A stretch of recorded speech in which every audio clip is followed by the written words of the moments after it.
And then you also have Palantir, right? Yeah, you know what? Palantir is also another AI name. And I'll tell you, one of the things, they had a beat on earnings, 21%, another dip buyer here, I think. But here's the one thing when I look at companies, when I look at their stocks, when I look at the actual bottom line, is cash flow. And they have $4 billion cash on hand. That's a lot of money and no debt. So they literally can be bought here on this dip. I like Palantir for the AI name too, as well as they have a lot of customers, including the United States government, and that's always a big customer. So I do like Palantir here. The analyst, Dan, it's good to see you. So talk to me about this note that you just put out this morning. The title of it almost says it all. AI revolution spending tidal wave is well underway. That's been seen in Q1 results. What does this then signal, though, about the outperformance then of some of these names to come? Look, I think it shows this revolution, the monetization is actually now starting. And it's not just about Godfather of AI, Jensen, NVIDIA, and what Nadella is doing to Redmond. Now it's the rest of tech. I think names like ServiceNow, Salesforce, Oracle. You look at ARM Holdings. Those are just robust numbers. You're seeing it play out across other areas, Palantir, SoundHound, and what I believe is going to be the rest of software and semis. I think this fourth industrial revolution has begun. That was Dan Ives, one of the most respected analysts between tech investors, saying that the AI tidal wave is just getting started and that there's still a lot more to come. This is something that the majority of us can agree on, as we've seen how much AI changed the way entire companies work in a very short time. One AI company that Ives expects will benefit massively is Palantir Technologies, and it's his bet on AI software, as he recently revealed a price target of $35 on Palantir stock. But he isn't the only analyst who thinks there's major upside here.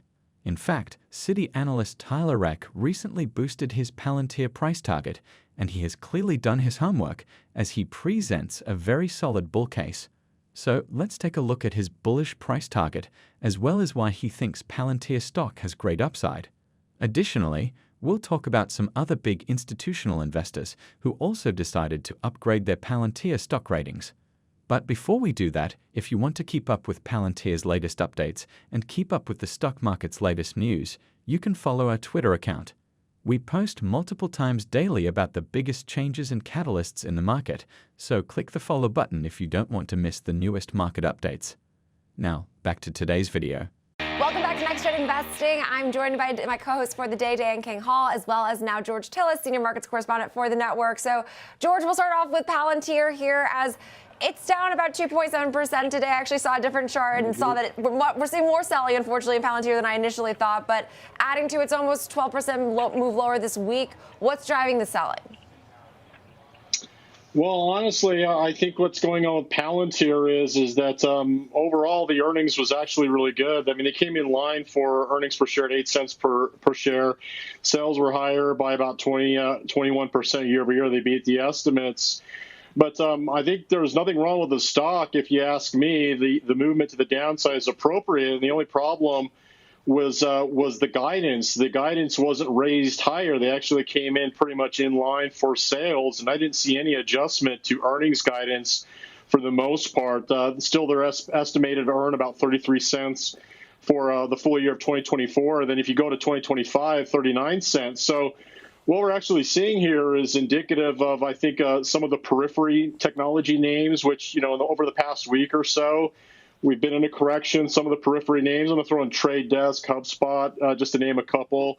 They actually posted some good results, but sold off after the fact. And I think some valuation concerns are really what's going on with those companies, including Palantir. I think if you consider the fact that the earnings growth estimates are about 29% for the next 6 quarters. The stock was trading at prior to this week's sell-off, which has been about 12%. It was trading around 73 times forward earnings. So, in essence, I don't think there's anything wrong with the stock or the company. It just happened to have been a situation where the expectations, I think, for guidance revisions higher just didn't manifest, and the stock is selling off to effectively allow earnings to catch up to price, because price, if you look at the last year, is higher by over 115%. As of the time of this video, Palantir stock is trading at around $20, and Citi analyst Tyler Reck recently increased his price target to $25 on the stock while maintaining a neutral or hold rating. This represents a potential gain of 25%, and while this isn't as great as the 75% gain Dan Ives expects, it's still a significant vote of confidence that Palantir definitely needs after this recent sell-off. The analyst praised Palantir's earnings results and said that the company's record new customer additions are further evidence of good days ahead. In addition to that, he pointed out that Palantir actually increased its guidance for the U.S. commercial segment from 40% growth to 45% growth for the full year, suggesting there's more to come. This is what long-term investors should focus on, according to the analyst, as short-sighted investors opted out when they saw that while U.S. commercial growth climbed 40% in Q1 of this year, it still marked a deceleration from 70% growth in Q4 of the previous year. But this deceleration is why William Blair analyst Louis De Palma thinks the stock is down right now. In fact, Palantir stock has been down more than 18% since the company reported its earnings. So, what's going on with Palantir stock? And what do analysts think about how it's currently performing? Let's find out. Hello everyone, and welcome back to Investocracy. So has it lost its edge to competitors, George?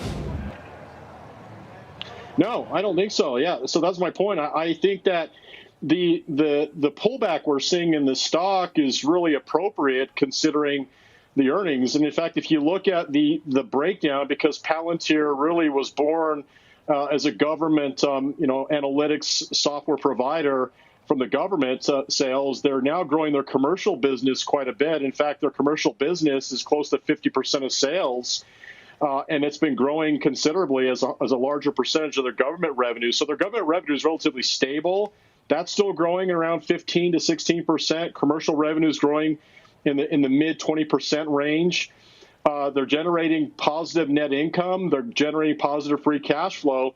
I think the only problem really is the environment we're in right now. There seems to be some apprehension to hold on to growth companies. This is still a growth company that may be trading a little bit lofty valuation considering its forward earnings growth. Had Palantir guided slightly higher in earnings, we may have seen a little bit of a different situation. But nonetheless, I think the company's still intact. And I think, looking at the price action this week, if you only look at that, it looks rather concerning.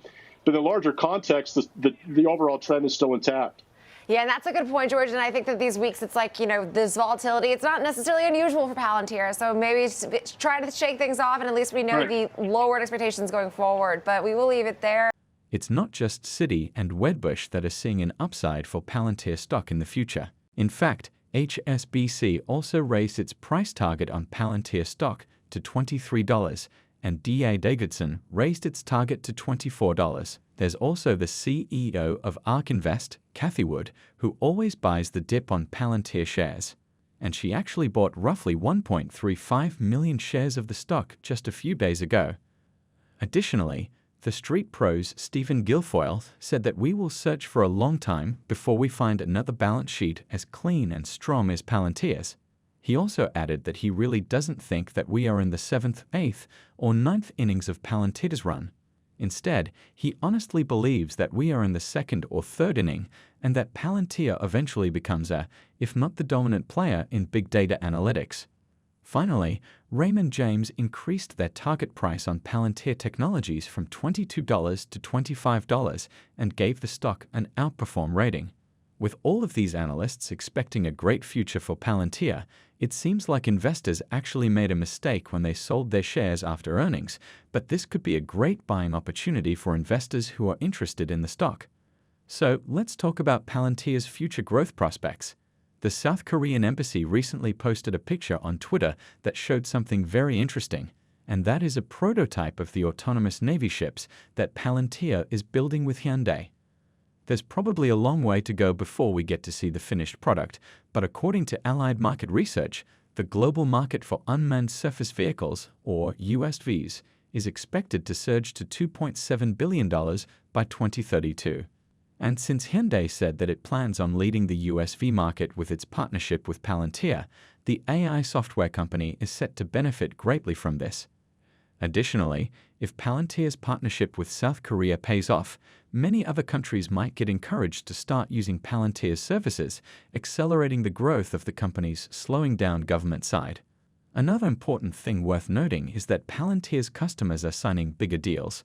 In fact, the company closed 87 deals worth $1 million or more in the first quarter versus 64 large deals a year ago.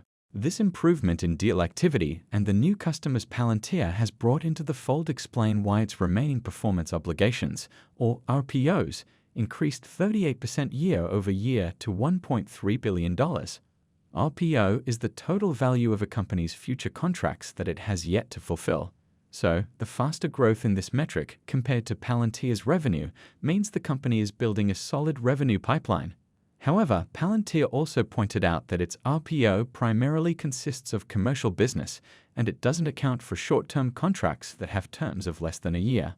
As a result, its remaining deal value, or RDV, metric gives a better picture of the company's revenue pipeline. RDV, which refers to the total remaining value of contracts as of the end of the reporting period, reached $4.1 billion last quarter, an increase of 22% year over year. Therefore, long-term growth appears here to stay for Palantir, given the growing demand for AI software. If you made it this far into the video, thank you. These videos take a lot of effort and time to make, so if you enjoyed them, please hit the like button and subscribe to the channel. This goes a long way in helping us grow. That said, back to the video. How can investors best determine a healthy amount of spending on generative AI ambitions versus what seems unhealthy or perhaps over-indexed capital allocation? Look, if you look at these hyperscale players, Microsoft, Amazon, Google, and then you analyze some of the spending that we're seeing from Meta and others, it's just begun. I mean, we're not even in first inning. I'd say we're in the dugout in terms of where this is all going. Now, in terms of over-indexing, I think you have to own the right plays. I think you have to have your plays in semis, software, and infrastructure. And I think there's almost a basket approach to this. But even if someone told you 6 months ago Dell would be an AI play, you'd say, okay, you must have had a really good Friday night. But look what's happening. Look at Dell, Oracle, and others. This is a 1995 moment, not a 1999 moment. Palantir isn't a completely flawless company. For starters, it's been criticized a lot for its dilution problem, as its profit margins were constrained by significant stock-based compensation. And although this approach conserves cash, it incurs actual costs through equity dilution, diminishing investors' stakes in Palantir's future earnings and cash flow. The company said in December of last year that they'd address this issue and exert efforts to reverse it, but it'll likely take more than 1 quarter to fix. Additionally, many analysts and investors alike still think that Palantir is overvalued and that the stock is too expensive, despite the opinions of analysts like Dan Ives, who recently revealed his estimates for this quarter's earnings. Ives believes that Palantir will report an EPS of $0.05 this quarter, and this is a decrease from his previous prediction of $0.06. He also issued estimates for Palantir's Q3 2025 earnings at $0.06 EPS, Q4 2025 earnings at $0.06 EPS, and full year 2025 earnings at $0.23 EPS. To sum up, the recent Palantir stock sell-off following earnings seemed short-sighted, as the company has revised its full-year outlook upward. There's also strong demand for AI software, a market that's expected to be worth $1 trillion by 2032. Even analysts expect Palantir's earnings to increase at an annual rate of 85% over the next 5 years. This is why investors looking to add a growth stock to their portfolios should consider capitalizing on the latest pullback in Palantir stock, as it can still soar in the long run. But what do you think? Did you buy more Palantir shares after the dip? Let us know your thoughts in the comment section. And don't forget to tell us what your valuation for Palantir is. If you would like to know what companies like Palantir have been up to these past few days, go ahead and click on the next video on your screen. See you there.